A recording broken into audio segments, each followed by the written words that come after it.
Mateo capítulo 25, versículos 1 al 13, dice así la palabra de Dios. Entonces el reino de los cielos será semejante a 10 vírgenes que tomando sus lámparas salieron a recibir al esposo. 5 de ellas eran prudentes y 5 insensatas. Las insensatas, tomando sus lámparas, no tomaron consigo aceite. Mas las prudentes tomaron aceite en sus vasijas juntamente con sus lámparas. Y tardándose el esposo, cabecearon todas y se durmieron. Y a la medianoche se oyó un clamor: «Aquí viene el esposo, salid a recibirle». Entonces todas aquellas vírgenes se levantaron y arreglaron sus lámparas. Y las insensatas dijeron a las prudentes: «Dadnos de vuestro aceite, porque nuestras lámparas se apagan». Mas las prudentes respondieron diciendo: «Para que no nos falte a nosotras y a vosotras, id más bien a los que venden y comprad para vosotras mismas».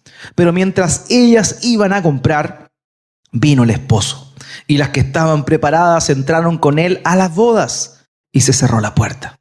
Después vinieron también las otras vírgenes diciendo: «Señor, Señor, ábrenos». Mas él respondiendo dijo: «De cierto os digo que no os conozco. Velad pues, porque no sabéis el día ni la hora en que el Hijo del Hombre ha de venir». Como les decía, la semana pasada comenzamos con esta serie de verano sobre las parábolas del reino, entendiendo primeramente que de manera precisa la enseñanza del Señor Jesucristo durante todo su ministerio fue justamente enseñar qué era el reino de los cielos. En Mateo capítulo 4, apenas él termina de ser bautizado, es llevado al desierto para ser tentado, y posteriormente esos 40 días, dice el relato que comenzó el Señor anunciando y predicando: arrepiéntanse porque el reino de los cielos se ha acercado. De manera que el mensaje principal del Señor Jesucristo fue el reino de los cielos. El Señor no vino a enseñar simplemente cómo ser una buena persona, no vino a enseñar la verdadera historia del pueblo hebreo, no vino a recordarles cómo Dios había llamado a los hebreos a partir de Abraham. No, aunque hizo todo eso, lo primordial de su mensaje consistía en enseñar y recordar qué es el reino de los cielos.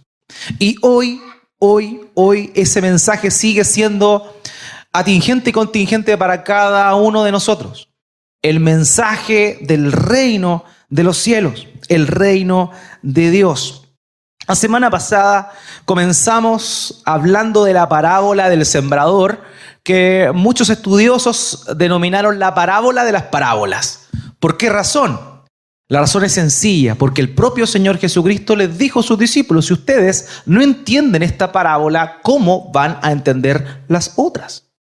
Y la parábola del sembrador nos hablaba de 4 tipos de corazón o 4 tipos de personas que oyen el mensaje del reino de los cielos, y que básicamente son 4 respuestas. Ahora bien, si hacemos honor al propósito de lo que el Señor quería enseñar, de lo que Él quería expresar, podemos ver que pese a que habían 4 tipos de personas diferentes o 4 tipos de corazones, solamente habían, de forma general, 2 respuestas ante el mensaje del reino de Dios.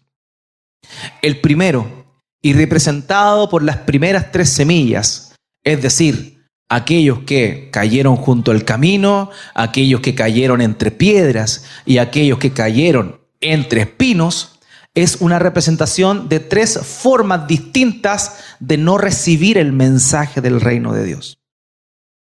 Mientras que la única semilla que hacía alusión a aquellos que verdaderamente han nacido de nuevo y aquellos que verdaderamente siguen a Cristo es la última semilla, la cual cayó en buena tierra y dio fruto al 30, al 60 y al 100. Y eso nos habla, queridos, de un principio súper importante. Ante el reino de Dios hay 2 respuestas. Así nomás. Dos respuestas. Y lo he señalado en muchas oportunidades. Queridos, el reino de Dios no tiene grises. No hay tonos grises. ¿Es blanco o es negro? Y esa dualidad la podemos ver en muchos aspectos de la Biblia. O sea, o tú eres hijo de Dios o eres hijo del diablo. O tú vives en la verdad o vives en la mentira. El apóstol Juan dice, o ustedes están en luz o están en tinieblas. No hay medios tonos. Es una cosa o la otra. No puede ser ambas cosas. No puede ser un híbrido dentro del reino de Dios, ante el mensaje del reino de Dios. De hecho, la única vez que se habla de algo híbrido con respecto al mensaje de Dios, lo vemos en Apocalipsis, con la iglesia de la Odisea, la cual le dice, porque no eres ni frío ni caliente, sino tibio, te vomitaré de mi boca, porque a Dios no le gustan las cosas a media. Y el mensaje de Cristo por medio de parábolas precisamente nos muestra eso. Él es un Dios de dos cosas. O estás con Él o no estás con Él. Simplemente. Bueno, en este caso, la enseñanza del Señor Jesucristo por medio de esta parábola tiene la misma intención, mostrar esa respuesta ante el mensaje del reino. Ahora, si nosotros lo vemos en perspectiva dentro del libro de Mateo, estamos hablando de que esta parábola está marcada en el capítulo 25. El capítulo 25, como ustedes que tienen un doctorado saben, viene después del 24. Viene después del 24. Y el capítulo 24 del libro de Mateo tiene una característica bien especial. Ahí aparecen descritas las señales que el Señor Jesucristo habla, menciona, relata sobre lo que sucederá al final de los tiempos, en lo que se conoce como la parousia, la segunda venida de Cristo, que viene siendo el evento más importante o cúlmine de la obra de Cristo. Viene siendo eso, porque es el sello final. Cristo vino hace más de 2000 años atrás, cumplió su propósito, vino primeramente como un siervo para salvar, pero en su segunda venida Él ya no vendrá como un siervo, sino que vendrá como un rey a tomar lo que es de Él, lo que le pertenece, lo que le corresponde. De manera que, entendiendo ese contexto, es que las parábolas que aparecen a continuación en el capítulo 25 tienen ese tenor, una preparación o enseñanzas en función o en torno a la segunda venida de Cristo, que en este caso representaría al verdadero esposo. Ahora, antes de ir y aplicar esta enseñanza, esta parábola a nuestras vidas, creo necesario poder entender o que podamos conocer, por si alguno no lo conoce, la cultura o el significado cultural que tiene esta parábola para el tiempo de que el Señor Jesucristo la enseñó. Porque uno de los grandes errores que muchas personas cometen es intentar, y lo señalé la semana pasada, entender las enseñanzas del Señor, particularmente la que tienen que ver con parábolas, e intentar interpretar cada elemento que aparece en la parábola con respecto a algo que nosotros tenemos preconcebido. Y lo cierto, y hay que ser bastante honesto en esta situación, es que no podemos hacer eso. Nosotros no podemos darle un significado a cada elemento de la parábola por la sencilla razón de que el propio Señor Jesucristo no le dio un significado particular a cada cosa. Porque muchas cosas se han enseñado en torno a esto. Por esa razón, también es que hay mucha especulación en torno a la venida de Cristo. Mucho se dice, muchas teorías y muchas interpretaciones conforme a cómo será la parousia, la segunda venida. ¿Por qué razón? Porque se toman de enseñanzas como las parábolas para entender o interpretar lo que ellos creen que significa eso. Y ustedes saben que una de mis mayores preocupaciones siempre ha sido, con toda mi imperfección, es poder enseñar lo que la Biblia enseña y callar lo que la Biblia no enseña. Yo siempre les digo, queridos, esto dice. Ahora, lo que no dice, yo no lo puedo decir, o lo puedo decir señalando de antemano que esto es algo que yo creo. Pero no podemos vivir de esa manera. haciendo doctrina de interpretaciones o cosas que nosotros pensamos. Bueno, en este tiempo, en el tiempo del Señor Jesucristo, un evento social trascendental para la cultura del Antiguo y Cercano Oriente justamente tenía que ver con el matrimonio. Y ese es el contexto de lo que estamos hablando aquí. Aquí hay una boda, amados, una boda, un matrimonio, ¿ya? Eso es básicamente en el entorno en el cual se desarrolla esta parábola, que era bien conocido para la gente de ese tiempo. Ahora, en ese tiempo se ha dado cuenta que acá la mayoría de los matrimonios son como en el verano, como en estas fechas, así como en diciembre, hasta en marzo, en la temporada alta. ¿Por qué razón? Porque hay vacaciones, entonces la gente tiene más tiempo y dispone de más tiempo. Bueno, en ese tiempo también se hacía así. La época del otoño era la época donde se llevaban a cabo las celebraciones matrimoniales, porque como la mayoría se dedicaba a la agricultura, en esa época la gente estaba más libre, llamémoslo así, y tenía la disposición de poder participar de un evento tan importante como lo era el matrimonio. ¿Por qué? Porque hoy, por ejemplo, cuando se organiza un matrimonio, cuando se hace eso, se hacen las famosas invitaciones y ahí viene la famosa discusión: a quién invito, a quién no invito, a quién dejo fuera, a quién siento con quién. No, es que esta tía está peleada con la otra, no podemos sentarla junta y esas cosas. Pero en ese tiempo no era así. En ese tiempo el matrimonio era un evento social al cual el pueblo estaba invitado. El pueblo estaba invitado, o sea, era un evento muy importante, porque había plata. No, todo lo contrario, era bastante precario, pero ahí es donde entendemos que en realidad lo más importante es el corazón. Si al final todos sabemos que vamos a comer carne mechada con puré en un matrimonio. Agüita nomás y un consomé y listo. Pero bueno, el punto aquí es que el contexto en el cual se lleva a cabo esta enseñanza es precisamente un matrimonio.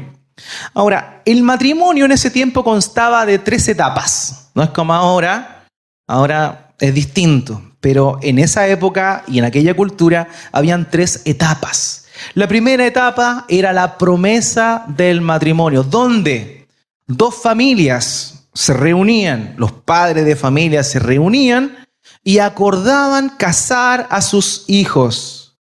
Y usted podrá decir, ¿pero dónde está el amor? El amor viene después, dice el viejo adagio.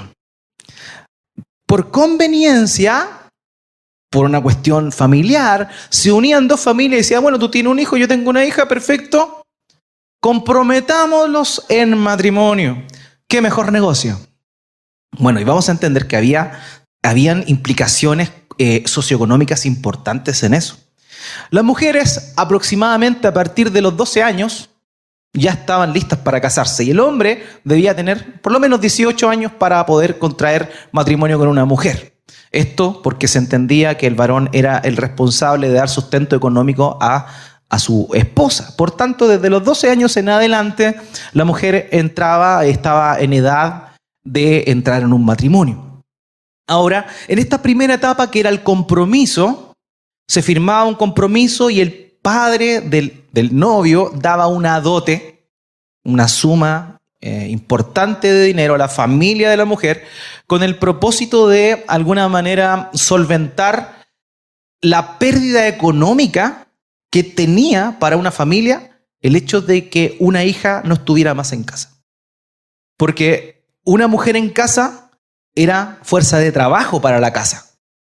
Entonces, cuando esa mujer salía de esa familia de origen para formar una familia de manera personal, eso era una pérdida para la familia de origen, de manera que la familia del novio debía pagar una dote considerable equivalente al servicio que la novia prestaba en su familia de origen.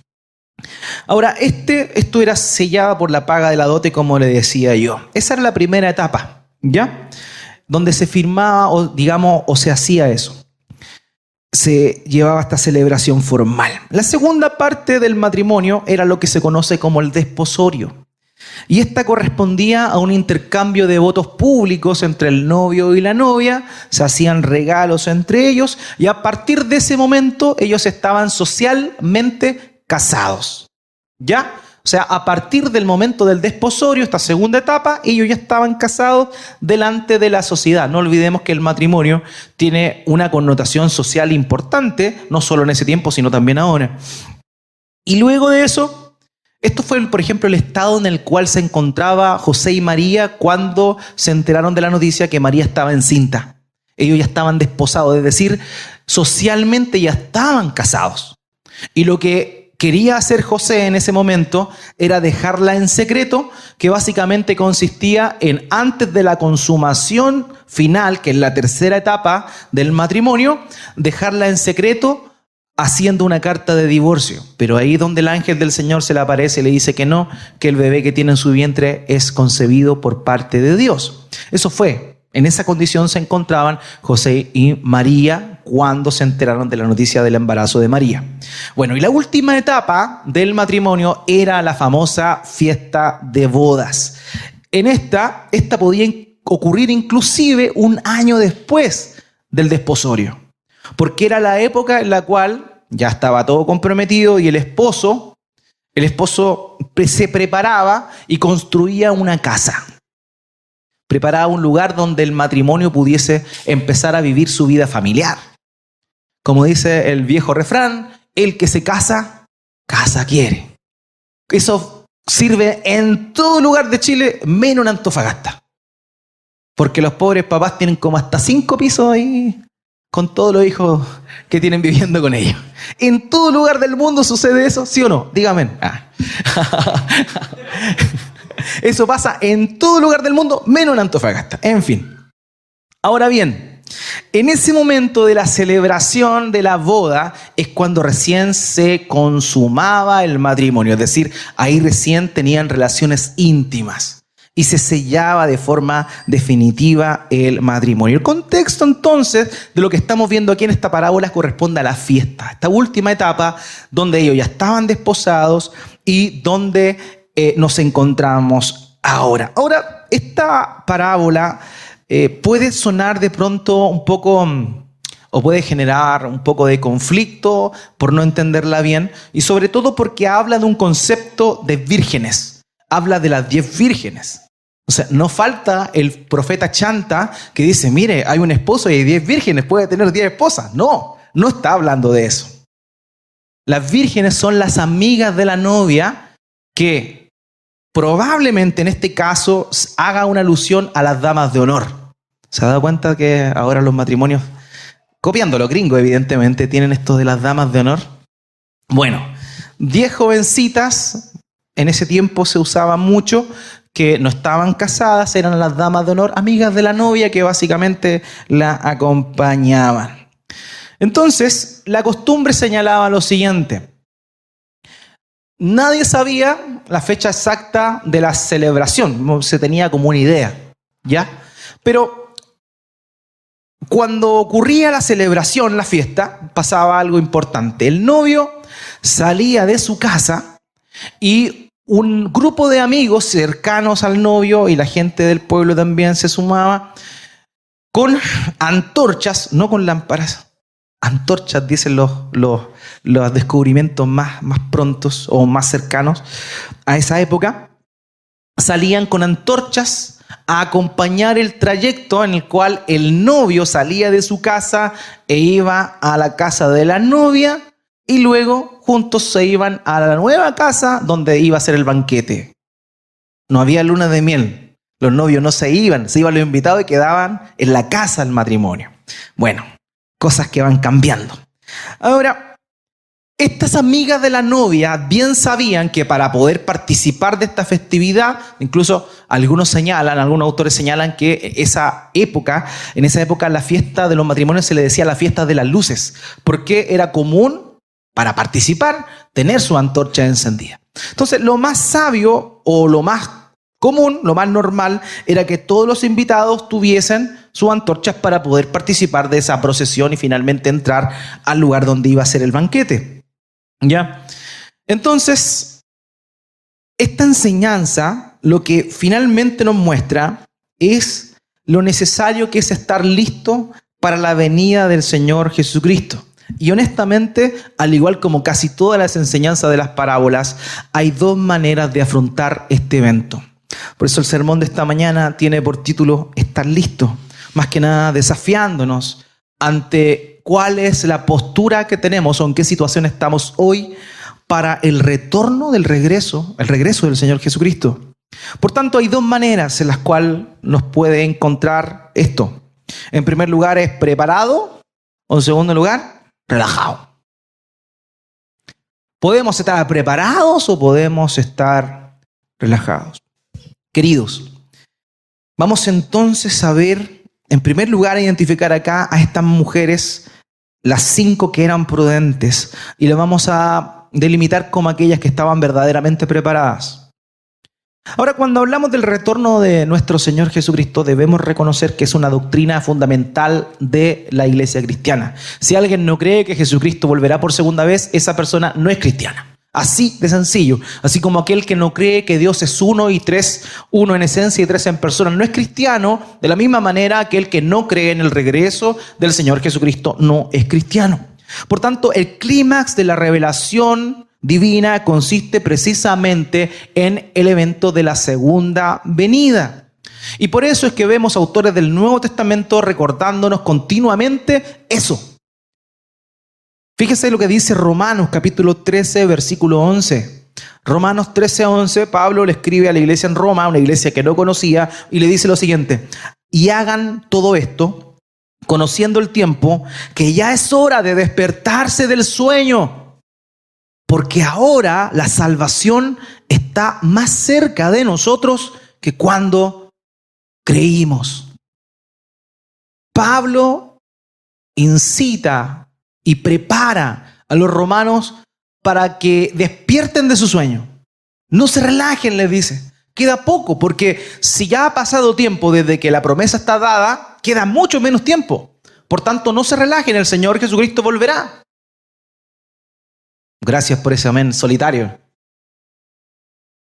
Pedro también dice lo mismo en Primera de Pedro, capítulo 4, versículo 7. Primera de Pedro, capítulo 4, versículo 7. Él dice: pero el fin de todas las cosas se acerca. Sean pues ustedes prudentes y de espíritu sobrio para la oración. Hermanos, de manera que todo aquel que cree en Cristo y que por lo menos conoce las doctrinas fundamentales del cristianismo sabe que el Señor regresará por segunda vez. Ahora, esta promesa fue dada hace más de 2000 años y hasta el día de hoy todavía no pasa nada. Todavía no pasa nada. Y esto, tristemente, hermanos, y seamos honestos, nos puede a nosotros llevar a confundir y a perder la esperanza. Perder la esperanza. Queridos, no sabemos cuándo el Señor viene. De hecho, este segmento de la parábola termina con esas palabras, el versículo 13. Estén atentos porque no saben ni el día ni la hora. No lo sabemos. No lo sabemos. Y hay muchos cristianos y hay muchos que no son cristianos que se burlan de esto. Se burlan de la tardanza del retorno del Señor. Como que, oye, Jesús dijo que iba a volver, pero parece que se olvidó. Han pasado 2000 años. Y por eso en esta enseñanza, esta parábola, el Señor enseña a tener paciencia y a ser prudente. Queridos, aunque pase el tiempo, el Señor Jesucristo viene. Él volverá. Él volverá y nuestra esperanza bienaventurada se llevará a cabo. Pero ahí andamos nosotros preocupados, e insisto, esto no está mal. El problema es cuando solamente estamos enfocados en esto. ¿Y a qué me refiero? Al día a día. Nosotros pensamos muchas veces en el día a día.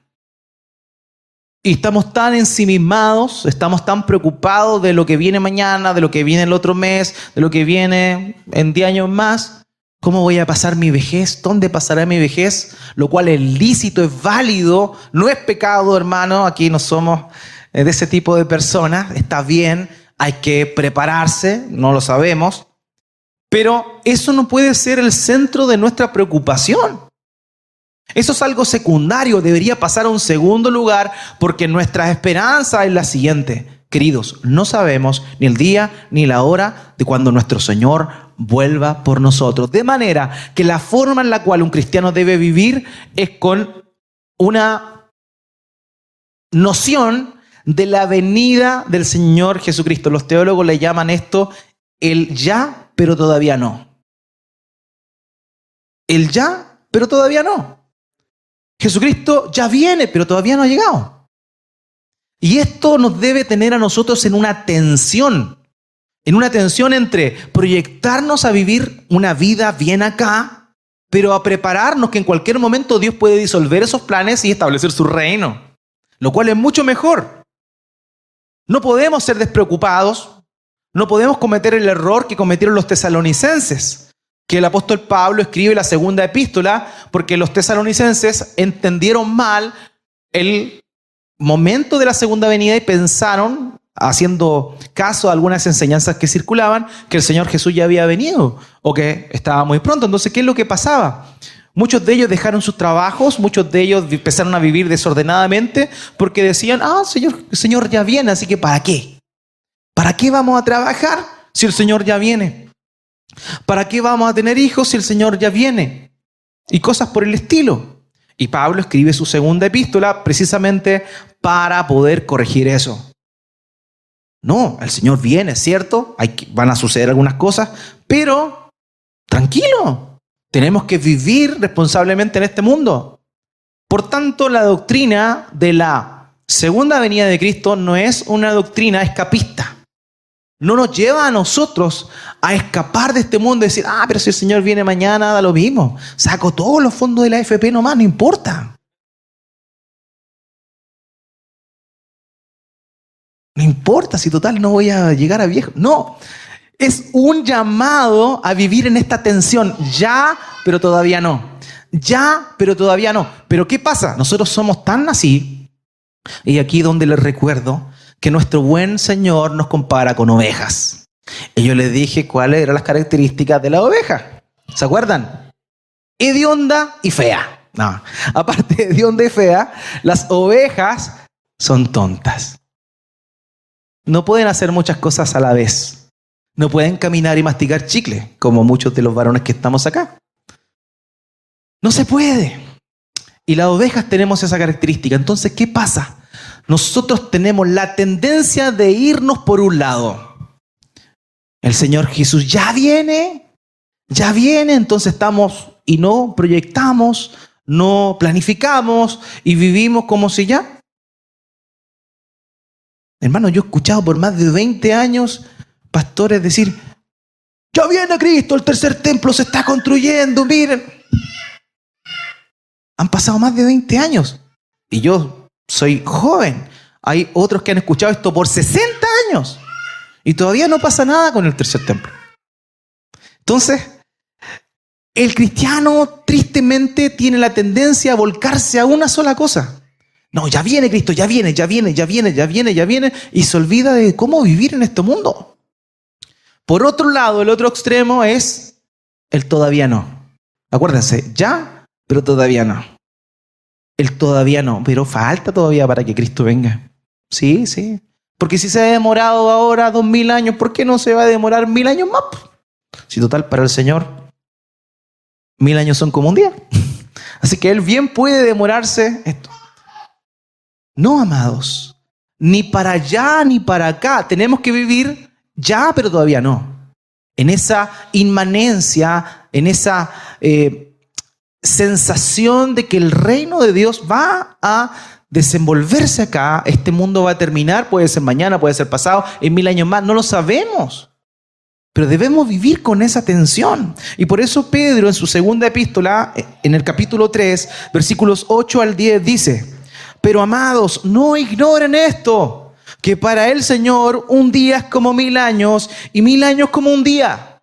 El Señor no se tarda en cumplir su promesa. No se tarda, y pasaron cuántos años. En fin, según alguno entiende la tardanza, sino que es paciente, y aquí debemos entender el propósito, sino que es paciente para con ustedes, no queriendo que nadie perezca, sino que todos vengan al arrepentimiento. O sea, sabe que la razón la cual el Señor ha retardado su promesa, es para que muchos que están dentro del camino del Señor, entre comillas, pero que realmente no están, se arrepientan y vengan al arrepentimiento. O sea, es la misericordia de Dios la que todavía no trae de vuelta al Señor Jesucristo. Mientras haya vida y esperanza, amados, y la misericordia de Dios se renueva cada mañana. Continúo con el versículo 10. Pero el día del Señor vendrá como ladrón, en el cual los cielos pasarán con gran estruendo y los elementos serán destruidos con fuego intenso y la tierra y las obras que hay en ella serán quemadas. Queridos, la promesa está, el Señor viene. Ahora, ¿de qué manera nosotros vamos a estar? ¿Vamos a estar preparados? ¿Vamos a estar así o vamos a estar despreocupados? Cuando vemos aquí a estas 5 de estas amigas de la novia que eran prudentes, nosotros podríamos llegar a pensar, ¡ay, qué mujeres más sabias! Estaban preparadas. ¡Qué increíble! Pero la expresión griega que se emplea ahí para referirse a la prudencia de estas mujeres no es una palabra que hable de absoluta sabiduría, sino que se refiere a alguien que solamente emplea el sentido común. Fíjense en el escenario. Estoy en la víspera de una boda. Para participar en la boda tengo que tener mi lámpara. Si no tengo mi lámpara, no puedo participar. ¿Sencillo o no? No hay que ser intelectual. No hay que tener doctorado, ni PhD, ni nada. Es sencillo, es sentido común. Estas 5 sabias eran 5 niñas jovencitas que tenían sentido común. Pero, tristemente, como alguien dijo, el sentido común es el menos común de los sentidos. Porque hoy lo que es menos común es el sentido común. O sea, uno espera de pronto que las personas actúen con un poquito de criterio, un poquito de sentido común, y uno se sorprende. Es increíble. Es increíble. Y eso es. Estas niñas lo único que tenían era sentido común. Nada más que eso. El escenario era obvio. Si estoy invitado a una boda, quiero participar, tengo que tener mi lámpara, esta antorcha tiene que estar prendida siempre y si se me apaga no puedo participar. Por tanto, debo tener reservas de aceite para que mi antorcha siga encendida. Así que las sabias, estas 5, estaban preparadas con suficiente aceite para sus lámparas. Ahora mucho se ha especulado a lo largo de la historia de la iglesia qué representa el aceite. Unos decían la unción. Hay que estar preparado con la unción. No es que cuando hablan de unción, no dicen unción, dicen unción. Así como medio centroamericano. Muchos han entendido eso. Hay otros que dicen que hace alusión a la relación con Dios. La verdad es que el Señor Jesucristo no explica. Él no dice, el aceite representa esto. Hay unos que podrían decir, bueno, el aceite en la Biblia hace alusión a, no sé, al fuego del Espíritu Santo y pues, claro, pero el Señor no dice acá y no da el símbolo representado de lo que realmente significa. Lo único que sabemos, empleando la figura de la parábola, es que el aceite era lo necesario para poder participar del evento. Por tanto, lo que estas 5 prudentes tenían era lo necesario para poder participar de la boda. Y una de las cosas importantes, amados, que es necesaria para nosotros, para todo cristiano que espera prudentemente o con sentido común la venida del Señor, es la fe. Es la fe. Esta parábola de alguna manera nos habla de la importancia de confiar en Dios. Estas mujeres jovencitas, sabias, confiaron en que el novio iba a venir. No sabían la hora, pero ellas sabían que iba a venir, por tanto estaban preparadas adecuadamente para su venida. Queridos, qué importante es esto. Estar preparados para esto. Estar preparados para la venida. Tú sabes que Cristo viene. ¿Y sabes qué? Si Cristo se demora 1000 años más en venir, no importa. Pero tú mañana puedes llegar a su presencia, o más tardecito puedes llegar a su presencia. Si el Señor se aburrió de tu vida en esta tierra y ¡pam!, te la quitó. No lo sabemos. No lo sabemos. Por tanto, ese sentido de inminencia debe ser más fuerte en cada uno de nosotros. La pregunta, amado, amada, es: ¿estás preparado? ¿Tienes lo necesario, lo básico, lo que el sentido común de la palabra de Dios te enseña que debes tener para encontrarte con el novio? ¿Has tenido fe en Cristo realmente? ¿Te has despojado de todo elemento externo donde has puesto tu fe alguna vez? ¿Has dejado de confiar en el dinero, en tu estatus, en el trabajo, en tu inteligencia? ¿Y has verdaderamente puesto tu fe en Cristo? Son cosas que tenemos que preguntarnos, porque son verdaderamente las que reflejan de si estamos preparados o no para el encuentro de nuestro Señor. Queridos, ¿cómo estamos? Ahora, ¿saben una cosa que es bien interesante y que no a muchos les gusta? Y es que nos encantaría que el Señor hablara más de esas 5 sabias, de esas 5 prudentes. Nos encantaría, porque podríamos sentirnos identificados y decir: oh, yo estoy ahí, soy como una de esas 5. Pero el Señor se enfoca más en las insensatas que en las prudentes. ¿Y saben por qué? Porque tu vida y la mía se parecen más a esas 5 insensatas que a las prudentes. Y el Señor retarda su venida porque Él tiene misericordia y no quiere que ninguno perezca, sino que procedan al arrepentimiento. Y por eso amenaza a Él. El mensaje de Cristo es amor, sin duda, lo he dicho hasta el cansancio, pero es verdad también. Y como Él ama, amar no es simplemente ser permisivo. Amar es traer hacia la verdad y sacar del castigo a aquel que está mal. Y por eso es que el Señor se preocupa más y define de mejor manera a las otras 5 jovencitas. Y es ahí donde nuestro segundo punto nos lleva. ¿Cómo estamos esperando o aguardando la venida del Señor? Quizás somos los relajados. Y vamos a empezar a hablar de los relajados ahora. Esta expresión que se emplea para referirse a estas 5 jovencitas implica falta de sabiduría o falta de sensatez. O sea, cuando dice que eran prudentes, estaba hablando simplemente que tenían sentido común. Pero cuando habla de las insensatas, no emplea el término opuesto, como falta de sentido común, sino que emplea otro término más fuerte que significa necia. O sea, las prudentes no tenían ninguna virtud en sí, sino solamente emplear el sentido común. Mientras que las insensatas eran necias. Eran personas con falta de sabiduría y falta de sensatez. ¿Saben por qué? Porque es de sentido común prepararse para algo. Pero el fallar en algo que es de sentido común es estupidez. Es ser realmente necio. Y la falta de estas jovencitas, estas vírgenes, fue tan grave que les impidió poder participar en el banquete que estaban esperando participar.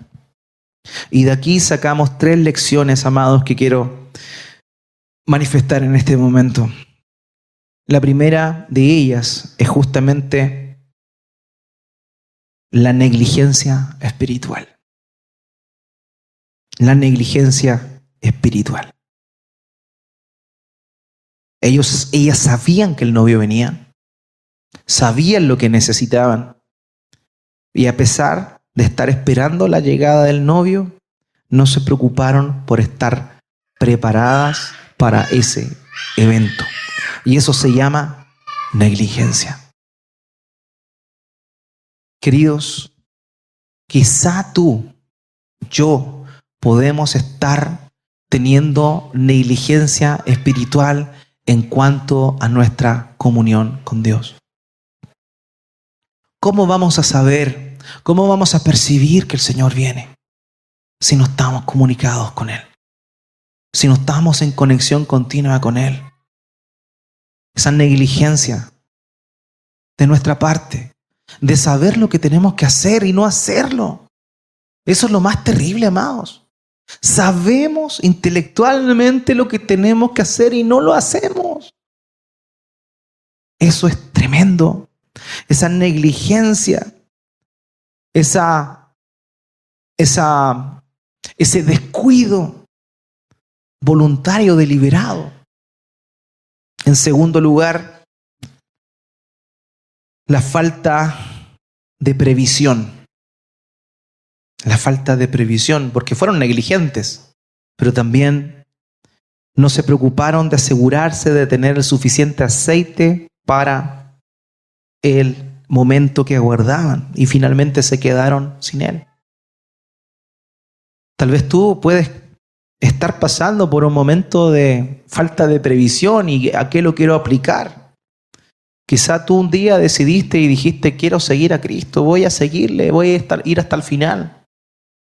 Pero de pronto situaciones comenzaron a pasar a tu alrededor. Afanes de la vida, como lo veíamos la semana pasada. El engaño de las riquezas. El trabajo, la familia, las actividades, tu carrera, no lo sé. Y esas cosas empezaron a ocupar tu mirada y dejaste de prever. Dejaste de ver lo que verdaderamente necesitas para encontrarte de frente con el Señor Jesucristo. Esto nos recuerda, queridos, que debemos estar preparados para la venida del Señor. Y si el Señor se demora 1000, 2000 años después, no importa, nos encontraremos con Él y tenemos que estar listos, previsualizando lo que se viene, con una mirada puesta en Él. Por eso, hermanos, qué importante es el entender esto, tener una mirada y tener una previsión de aquello. En tercer lugar, la tercera enseñanza que podemos extraer de estas jovencitas imprudentes es la importancia de la urgencia. Queridos, el mensaje de la venida de Cristo es urgente. El mensaje del reino de los cielos es urgente. La incertidumbre de nuestra parte, el no saber cuándo se darán las cosas, nos debe llevar a nosotros a tener esa tensión de continuamente pensar que puede ser mañana, puede ser hoy en la noche, puede ser después del almuerzo, puede que ni siquiera te comas el pollo asado que tienes listo que te vas a comer. Que el reino de Dios se establezca y ahí quedaste con hambre. Pero no te preocupes porque en el cielo nuevo y tierra nueva va a haber comida. No va a haber asado, pero sí va a haber comida. No vamos a necesitar el asado. Yo no sé cómo Dios va a hacer eso. Paréntesis. Yo no sé cómo Dios va a hacer eso, pero lo va a hacer. En fin. Hermanos, el retorno del Señor Jesucristo es algo que nos debe llevar a nosotros a vivir de una manera de urgencia. Es urgente, viene. Es como en CNN cuando, todos los noticieros americanos dicen breaking news. Son noticias de último momento, urgente, está aconteciendo ahora. Eso está pasando ahora, el Señor está viniendo. Está viniendo, yo no sé cuándo llegue, pero está viniendo Él. Debemos vivir con un sentido de urgencia de que Él está pronto a llegar. Él está pronto a venir.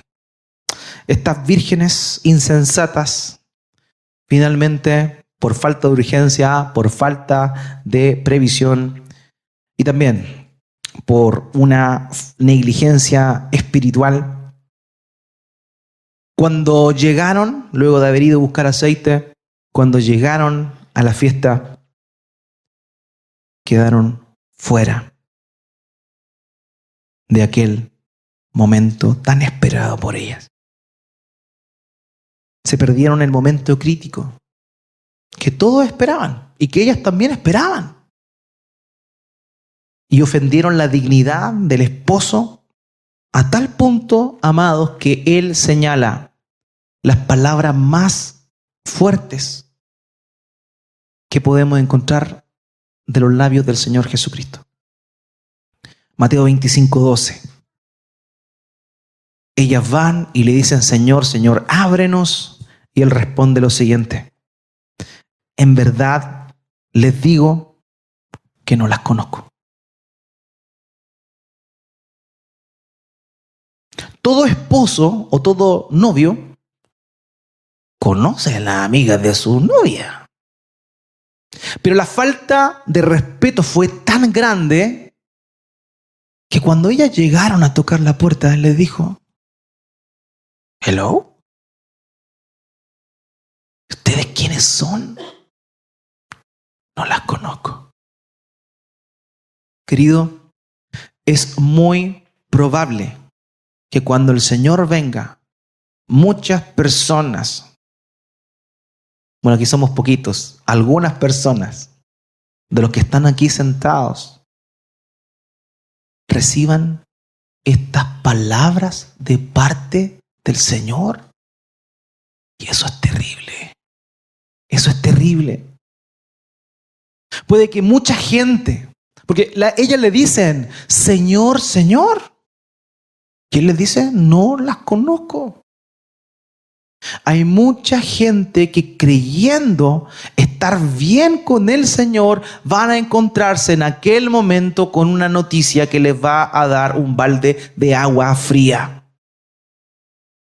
Van a llegar ahí, van a pensar: voy llegando, tal señor me va a invitar a las bodas. Pasa, hijo mío, ahí está tu asiento con nombre. Y quizá, probablemente, y con el dolor de mi corazón debo decirle, tal vez alguien que está escuchando esto va a escuchar de la boca del Señor Jesucristo: no te conozco. ¡Qué terrible! Cuando Charles Spurgeon habló de esta parábola, él lo dramatizó de la siguiente manera, y me gustaría citarlo. Él dijo lo siguiente: Señor, Señor, ábrenos. ¿Quién sois?, responde él. Señor, una vez tomamos la cena del Señor. Señor, éramos miembros de la iglesia, pero vinieron tiempos difíciles. Mi madre me dijo que renunciara a la fe. Mi padre estaba enojado, los negocios me estaban yendo mal, se burlaban de mí, que no podía soportarlo. Señor, al final acabé con malas compañías, me tentaron y no me pude resistir. Pero yo era tu siervo, de verdad te amaba. Siempre tuve amor por ti en mi corazón, pero no pude evitarlo. Te negué y volví al mundo. Spurgeon dice: ¿sabe qué dirá Jesús? No sé de dónde eres. Amados, en Mateo capítulo 7, versículo 21 al 23, aparecen palabras muy similares a estas. Que el anhelo de mi corazón, amados, que ninguno de nosotros escuchemos de los labios del Señor Jesucristo. Mateo 7, 21 al 23 dice: no todo el que me dice Señor, Señor entrará en el reino de los cielos, sino el que hace la voluntad de mi Padre que está en los cielos. Muchos me dirán en aquel día: Señor, Señor, ¿no profetizamos en tu nombre? En tu nombre echamos fuera demonios y en tu nombre hicimos muchos milagros. Entonces les declararé, dice el Señor: jamás los conocí. Apártense de mí los que practican iniquidad. Amados, el camino es sencillo. Es sencillo. Hay una bifurcación al frente tuyo. El camino ancho y el camino angosto. El camino de aquel que con esperanza está preparado para guardar ese momento de su encuentro con el Señor, o el que simplemente, como Ricky Martin, vive la vida loca. Hermanos, nuestro mandamiento para ser como estas prudentes con sentido común es tan sencillo como vigilemos, estemos preparados, miremos nuestro corazón, estemos alerta, no permitamos que nada nos distraiga del norte, que es la venida y nuestro encuentro con el Señor Jesucristo. La pregunta es, ¿qué tan distraído estás? ¿Qué tan distraído estás? ¿Qué te distrae, amado? ¿Qué te distrae? ¿Qué es más importante hoy que tu encuentro con aquel que te dará entrada a la eternidad? Hermanos, estemos atentos. No durmamos. Estemos preparados. Con ese sentimiento de urgencia, seamos previsores, no seamos negligentes. El apóstol Pablo en Primera de Tesalonicenses, capítulo 5, versículo 6 dice: por tanto, no durmamos como los demás, sino estemos alerta y seamos sobrios. No durmamos como los demás. El Señor Jesús en Lucas 12, 35 dice: estén siempre preparados y mantengan las lámparas encendidas, porque el esposo llegará, sí o sí llegará. Hermanos, estemos preparados. Y la pregunta es a ti esta mañana: ¿estás listo? Hermana, ¿estás lista? Porque llegará un día donde las palabras de Apocalipsis capítulo 19, versículo 7 se cumplirán literalmente. Dice Apocalipsis 19, 7: regocijémonos y alegrémonos y démosle a Él la gloria, porque las bodas del Cordero han llegado y su esposa se ha preparado. Queridos, que podamos estar listos para ese día, listos para ese momento, listos y dispuestos a encontrarte cara a cara con aquel que un día vino a este mundo a humillarse y a recibir el castigo por tu pecado y el mío.